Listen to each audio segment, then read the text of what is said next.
무더운 날씨가 계속 되고 있는데 더위에 여러분들 지치지 않도록 건강관리 잘 하시고 특별히 가정이나 직장이나 사업에 하나님의 은혜가 함께하기를 원합니다. 뿐만 아니라 우리 교회의 행사라든지 또 우리의 신앙과 여러 가지 교회 안에서의 믿음의 거룩한 모임들 위에도 하나님의 은혜가 두루 함께하기를 원합니다. 저는 오늘 제목을 하나님의 교회, 하나님의 교회, Church of God, 하나님의 교회에 대해서 우리의 교회관을 어떻게 가지는 게 좋겠는가, 그런 관점을 여러분들에게 말씀으로 보여드리려고 합니다. 이 교회라는 이 말은 헬라어에는 에클레시아라는 말을 사용했어요. 이 에클레시아라는 이 말은 원래 복음적인 말이 아니에요. 일반 사회에서 모든 사람의 공공의 유익을 위해서 함께 모여서 토론하고 의논하는 집합체를 가르쳐서 에클레시아 이렇게 불렀습니다.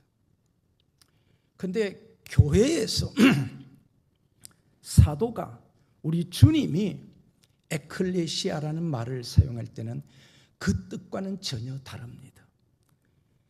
세상 사람들이 모이는 집합체를 에클레시아라고 했다면 주님이나 바울은 하나님의 뜻에 의해서 부름받은 공동체, 그래서 하나님의 교회라고 그렇게 명칭한 것입니다. 고린도 교회에 있어서 고린도 교회를 하나님의 교회라고 말을 하고 있어요. 굳이 왜 고린도에 있어서 하나님의 교회라는 말을 이렇게 사용했을까요? 그 이유가 있어요. 고린도 교회는 여러분이 고린도 전서와 후서를 보면 고린도 교회는 참 문제가 많았어요. 고린도라는 곳이 지리적인 여건으로 보거나 상업적인 문화적인 여건으로 볼 때에 여러 계층의 사람들이 모여요. 거기에는 유대인도 있어요, 헬라인도 있어요, 로마인도 있어요, 동방 쪽에서 온 아시아 사람들도 있어요. 그러다 보니까 각 계층마다 나라마다 역사가 있고 지식이 있고 철학이 있고 나름대로의 어떤 믿음들을 가지고 있고 문화가 있어요. 그러니까 제각기 어떤 말들을 할 때마다 그게 해석이 다 다르게 되는 거예요. 어떤 것들을 말을 할 때마다 이해하고 받아들이는 것도 어떤 사람은 헬라식으로, 어떤 사람은 유대식으로, 어떤 사람은 로마식으로. 오늘 우리 교회 안에도 우리가 같은 말을 사용하지만 지역에 따라서 특별히 사용하는 용어들이 좀 다릅니다. 그래서 어떤 용어들은 우리가 잘 이해를 못하는 부분도 있어요. 지난 시간에 우리 목사님이 경상도에서 사역할 때 경상도의 그 말을 잘 이해 못했다라는 그런 말씀이 있었어요.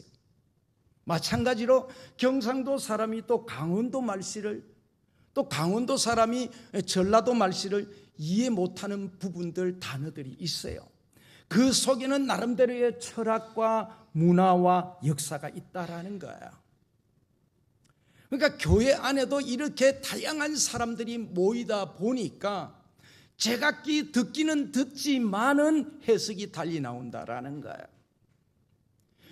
교회에서 목회를 해 나갈 때에 사람마다의 다 생각이 달라요. 그렇게 좀 구체적으로 들어가서 보면은 역시 이런 문화 속에서 이런 종교 속에서, 이런 역사 속에서 그렇게 인격이 형성이 됐구나. 자, 이런 사람들을 어떻게 해야 될까요? 바울 사도가 고린도를 봤을 때에 너무너무 문제가 많았어요. 고린도 교회의 문제가 특별히 글로에의 집으로 통해서 보고가 되기를 한두 건이 아니었어요. 교회 안에서 제각기 다 살아온 과정과 역사관이 다르다 보니까 어떤 사람은 아볼로를 좋아하고, 어떤 사람은 베드로를 좋아하고, 어떤 사람은 바울을 좋아하고, 어떤 사람은 그리스도를 좋아하고, 이러다 보니까 사람마다 인간 중심으로 좋아하는 파당이 생겨버렸어요. 그러니까 어느 쪽에서 어떤 주장을 하느냐에 따라서 상당히 대립이 많이 되어졌다라는 것입니다. 오늘날 교회 안에도 이와 같은 현상이 없다고 장담 못해요. 그래서 지금 중요한 것은 저와 여러분들이 교회관을 잘 세워야 된다라는 거예요. 그렇지 않으면 우리 식으로 잘못하면 교회를 섬기다가 보면 문제가 일어나게 된다라는 거예요. 이게 시험이 돼요. 고린도에는 근친상간의 문제도 있었고, 종교적인 매음도 있었고, 신자들 간의 법정 소송 문제도 있었고, 결혼에 대한 문제, 우상 숭배의 제물에 대한 문제, 우상 숭배에 대한 그런 문제.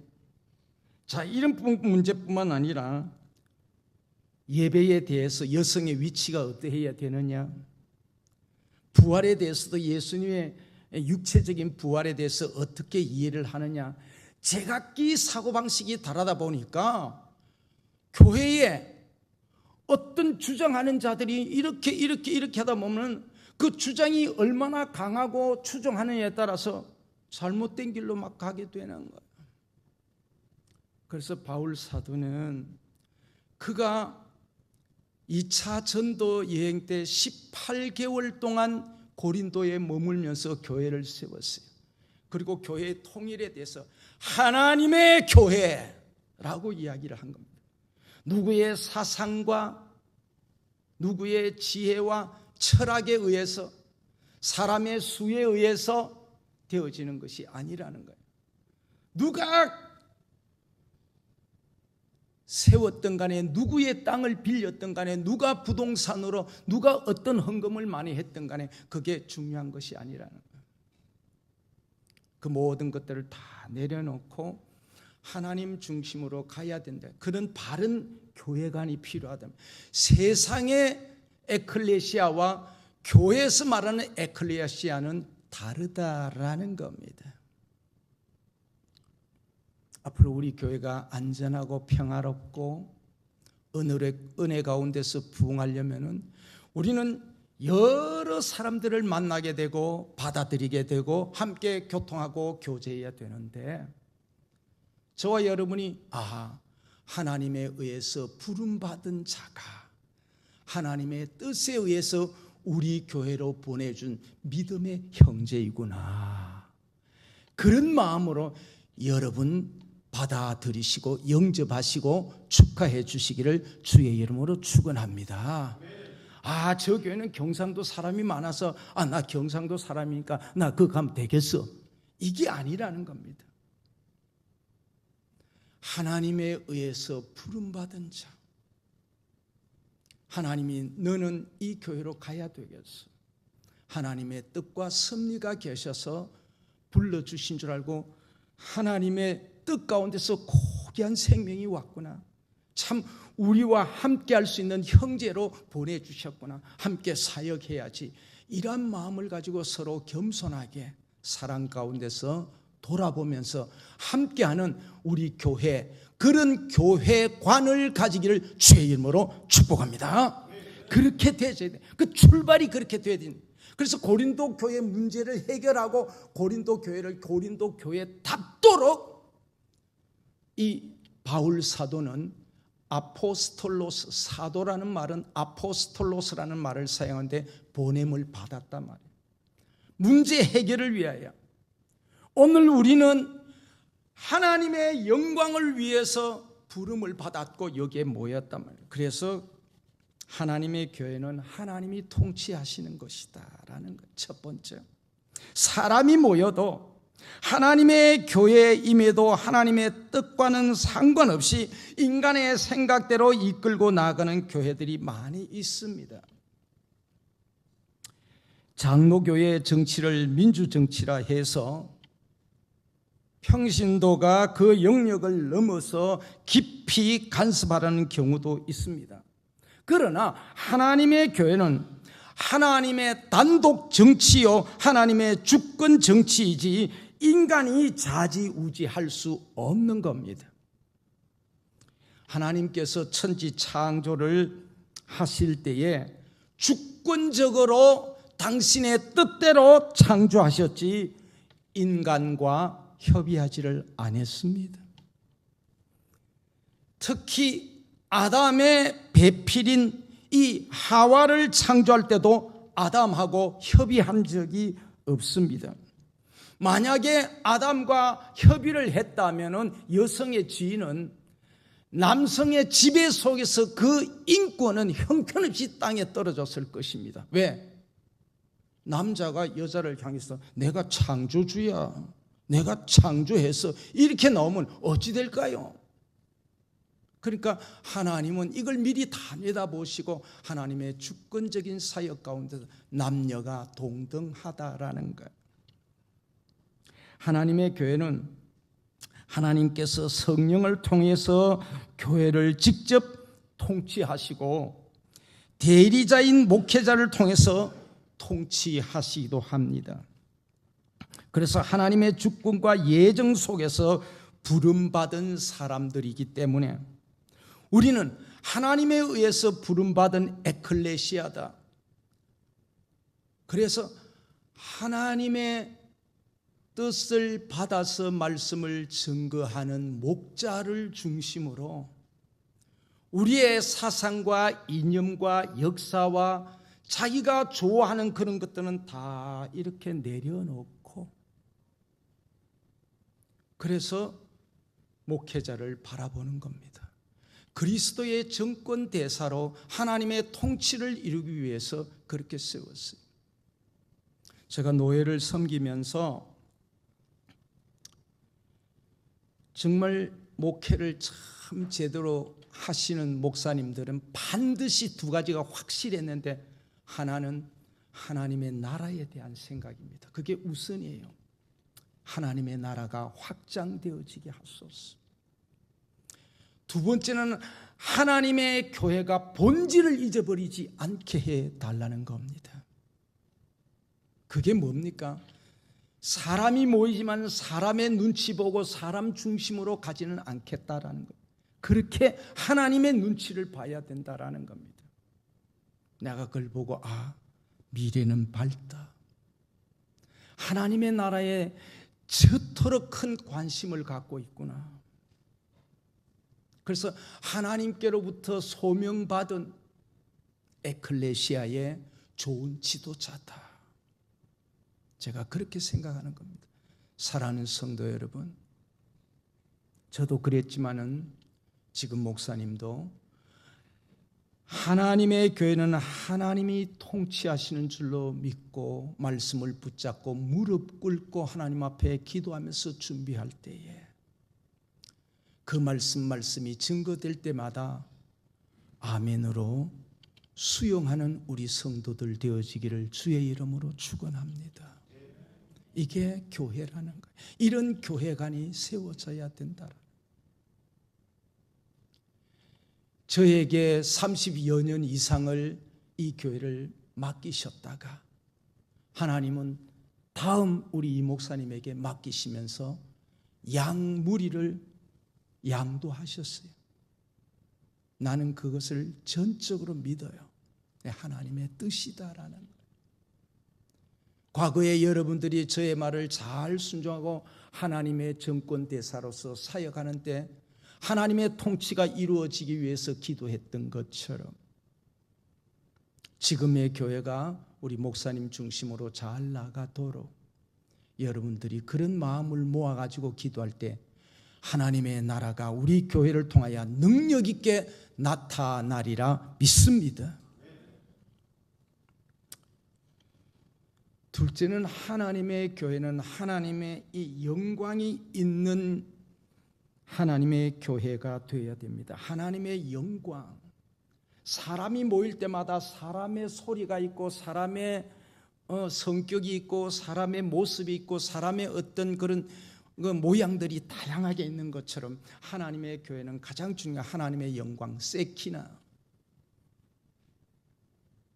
하나님의 영광이 있어야 되는 거예요.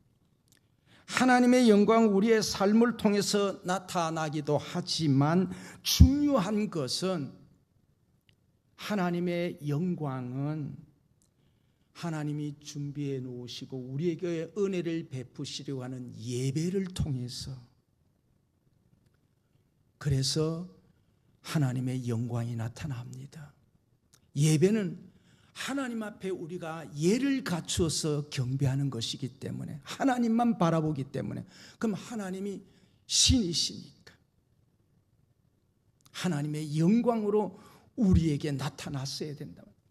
그래서 출애굽기 28장 11절에서 35절에 보면은 구약 시대는 제사를 드렸잖아요. 제사장이 입는, 대제사장이 입는 에봇은 방울이 12개가 달려 있어요. 그래서 제사를 집전을 했어요. 회중들은 말이에요, 전부 다 귀를 다 우리의 대제사장이 하나님 앞에 우리를 대신해서 제사를 드리는데 딸랑딸랑 방울 소리가 나면 우리 제사장이 살아서 지금 잘 하나님 앞에 제물을 드리는구나. 그 소리에 집중했다. 그 소리가 오늘 여러분 영적으로 보면은 목사님의 말씀이다. 믿으면 아멘입니다. 그래서 여러분들이 목사님이 강단에 서서 말씀을 전가하는 그 제사장의 방울 소리야. 그 집중해야 된다 그 말이에요. 그래서 우리가 방울 소리에 집중해야 되는 거죠. 목사님의 말씀에 집중하기 위해서는 우리의 예배가 경건해야 되고 하나님 앞에 엄숙하게 잘 드려져야 되기 때문에 우리의 장로교회의 헌법 예배 모범 제2장 2조에 말씀을 들을 때에 귓속말로 너희들끼리 이런 짓 하지 말라 이거예요. 곁눈질 하지 말라 이 말. 졸음이나 막 웃거나 그 밖에 합당하지 못한 행동을 일치하지 말라라고 했어요. 그것은 장로교를 창시했던 존 칼빈도 그렇게 주장을 했어요. 주일학교 예배 때에는 당회원 가운데서 한 사람이 반드시 출석해서 그 예배를 참 경건하고 엄숙하게 진행되도록 교인의 대표가 되는 감독자가 꼭 참석하라는 거예요. 그래서 우리 주일학교를 내가 이렇게 생각해보니까 주일학교, 중고등부 다 장로님들이 참여해 계셨어요. 제대로 갖추어져 있다. 그 여러분이 안심하셔도 된다.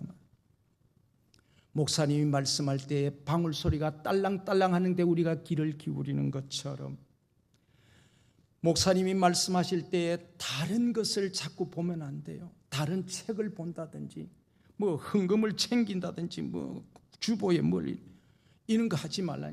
오로지 말씀에 집중해라라는 거예요. 왜? 그건 지금 내게 생명의 말씀을 주고 있기 때문에 그렇다는 거예요. 내가 거룩하니 구별되었으니 하나님이 우리를 향하여 집중적으로 이렇게 보고 계시는데 하나님이 가르치면서 딴짓하면서 그렇게 하시겠습니까? 그렇게 하지 않아요. 예물을 받으시는 분이. 그래서 바울 사도는 이방인식으로 예배드리려고 하지 마라. 우상 신전에서 이상한 모습으로 이상한 옷을 입고 심지어는 매음까지 하는 그런 짓들을 교회 안에서 하면 안 된다는, 고린도 교회는 그런 잘못들이 들어왔습니다. 오늘날 한국 교회 안에 이단들은 이상한 풍조를 만들어 가지고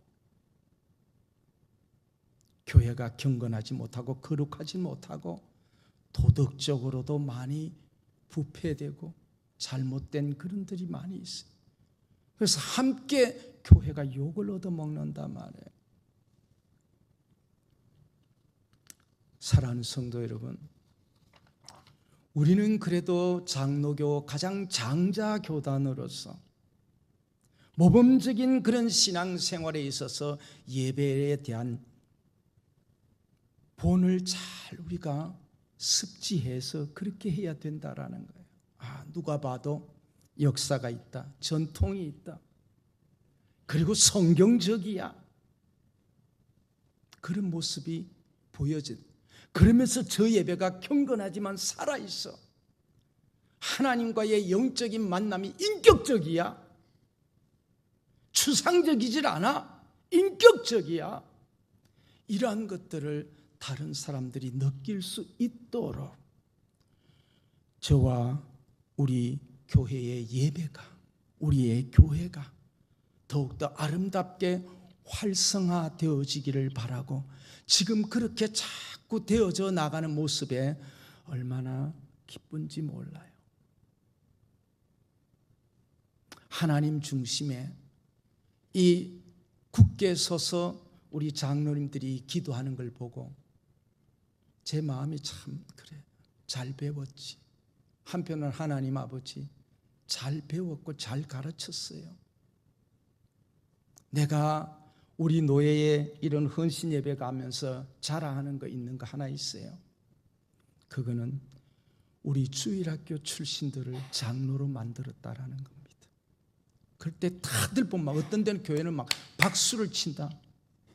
저런 교회가 진짜다라는 거예요. 교육이 제대로 됐다라는 거예요. 사랑하는 성도 여러분, 그만큼 우리는 교회의 역사와 교육이 참 중요하다라는 것. 우리의 자녀들로 통해서 계속해서 감독자로 이어져 나가면 끊어지지 않는 그 모습이, 다음 세대를 위해서 준비해 왔다는 그 모습이 모든 사람에게 칭찬을 받고 있다라는 거예요. 그런 입장에서 저는 원로 목사가 되고 난 다음에 제 사명도 상당히 커요. 교회에 누되지 않아야 되겠고, 담임 목사인데도 참 잘 신앙 가운데서 협력하고 본이 되고 밀어주고 해야 되겠다. 왜? 많은 눈이 주시하고 교회의 감독자들이 살펴보고 배우고 있기 때문에 그렇단 말이에요. 마지막으로 하나님의 교회는 은혜와 평강이 있어야 돼요. 이 은혜라는 말은 영어로는 그레이스고 평강이라는 말은 피스예요. 그런데 이 은혜라는 말은 구약에서는 히브리어로 헤세드, 헬라어로 번역을 할 때는 카리스라고 했어요. 그러니까 은혜라는 말을 우리가 많이 사용하는데 그 말의 뜻을 본질적으로 알아야 돼요. 여러분, 우리 교회 예배가 시작됐잖아요. 그러면서 우리 다 함께 하나님 앞에서 기도하십시다. 참회의 기도를 드릴 때 우리 목사님이 기도하는데 내가 들을 때마다 마음에 와닿는 거, 우리가 무슨 자격이 있고 자질이 있는 거 아니에요. 내놓을 거 자랑할 거 없어요. 전적인 하나님의 사랑과 하나님의 자비하심 가운데서 하나님이 우리를 조건 없이 선택해 주셔서 이 자리에 나왔습니다. 우리가 자랑할 거 아무것도 없단 말이에요. 이런 엉망진창인 우리에게 하나님은 은혜를 베풀어 주면서 믿음으로 받으라, 그러면서 그 큰 구원의 은혜를 에베소 2장 8절에 선물로 주셨느니라 그랬어요. 이게 바로 뭐냐? 은혜다. 은혜는 값없이 그저 주는 거란 말이에요. 내가 무슨 받을 만한 능력이 있고 자질이 있는 게 아니에요. 항상 그걸 우리 목사님이 강조한다. 그럴 때 사람이 뭡니까? 한번 따라합시다. 겸손해진다. 진짜 참된 기도는 겸손하게 자기를 하나님 앞에 내려놓고 기도하는 거의 나는 참된 회개라고 그렇게 생각을. 어때? 목사님 동의하십니까? 예. 네. 동의 안 하면 좀 따로 이야기 좀 해야 되는 거거든. 정말 그래요. 겸손하게 탁 내려놓고 하나님만 바라보겠습니다. 내가 무슨 자격이 있고 아무것도 없어요. 나 큰 회사 다닌다. 그런 거 아무 소용없어요. 평강이라는 이 말은 구약 성경에서는 샬롬 그렇게 말했지만은 헬라어에서는 에이레네라는 말을 사용했어요. 우리는 샬롬 그렇지만 헬라 말로 에이레네, 이거는 평안인데 분열되어졌던 우리를, 서로가 분열돼서 하나님과 우리 사이가, 우리와 우리 사이에 담이 있는 것 갖다가 분열시켰던 것을 서로 교통하고 담을 허물어뜨리고 그리스도의 십자가로 하나 되게 한 것이 바로 뭐냐? 에이레네 평강이라는 거예요.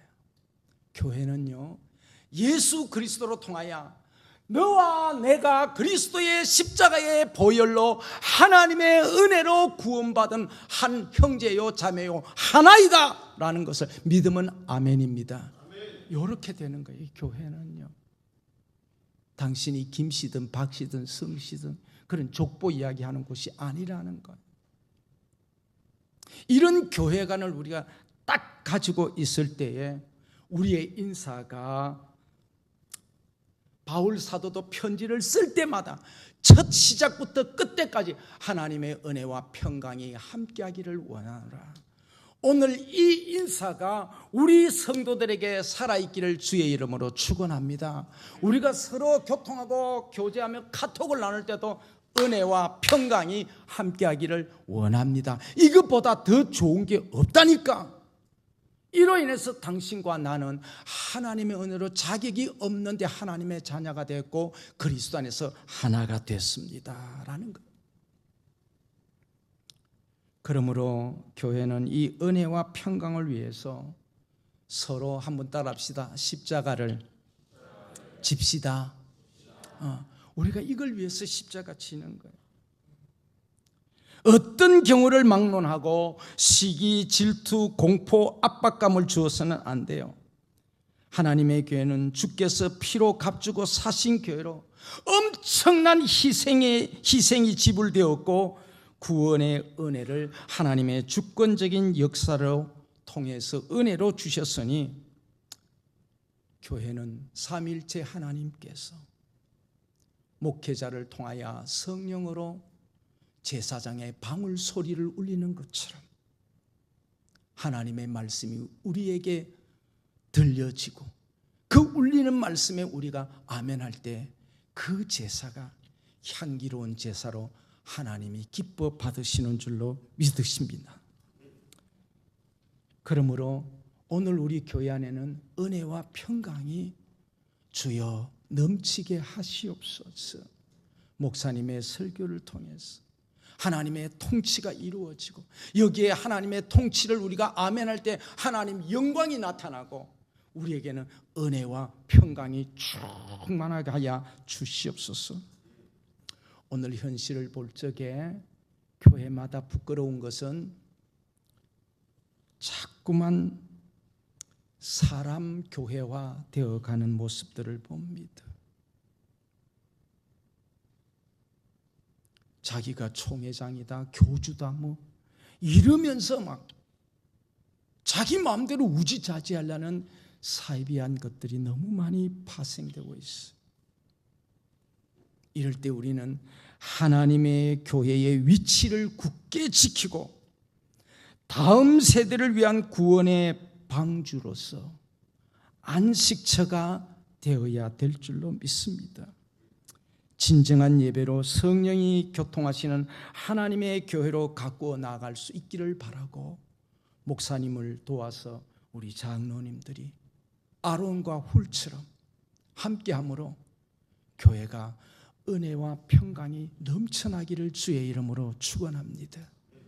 오늘 여러분들의 마음속에 더 확실한 교회관이 잘 정립되어지기를 주의 이름으로 축원합니다.